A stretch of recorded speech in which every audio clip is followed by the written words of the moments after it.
Ranjan, this is JP Ong. Zeroing in on Southeast Asia, we've heard a lot about how certain major economies like the US and China have adopted AI. What are you seeing in terms of adoption in Southeast Asia? Are there any countries or sectors in Southeast Asia that are adopting AI more quickly than others? What we see is, in terms of development of AI, probably you should look at Vietnam. They have a large base of IT personnel which have been growing like 20 to 30% a year. I believe that in the outsourced IT services industry, there might be like 300,000 people and growing rapidly.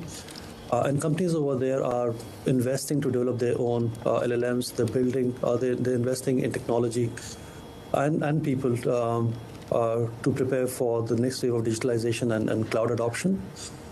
So we think Vietnam might be at the forefront of developments from an ASEAN perspective. But beyond development of LLMs and Gen AI, in terms of adoption for companies which will benefit from productivity gains, I believe we are still in a very early stage.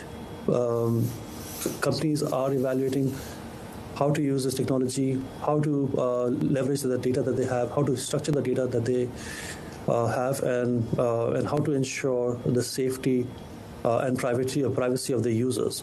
So in the next 2-3 years, we will see a number of companies adopt that, and we can see the benefit of the productivity gains. But for now, we think that the companies are still in an exploratory phase.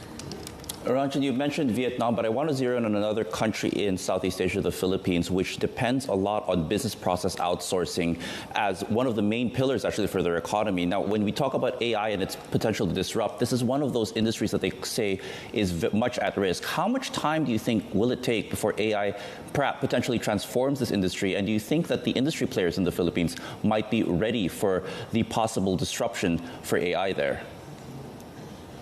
Sure. In terms of disruption coming from AI, I believe because of productivity gains and the impact it can have on automation on certain tasks, there are concerns on whether certain jobs get automated. And I believe that some of that will happen. But if you have major productivity gains, which benefit the end user, it can also create more demand. At the same time, as companies push towards digitalizations, it can create more workloads for outsourced business support companies. So we do anticipate price deflation. We do think that some jobs will, or some tasks might get automated. But overall, we can see a much larger increase in demand for different services for the outsourced support services industry. You'll also hear companies talk about new workloads. I guess the term prompt engineering will soon join the vernacular. You will need personnel to mine data, manage data, ensure compliance of it, cybersecurity. So that could all lead to more workloads for BPO or an IT services industry.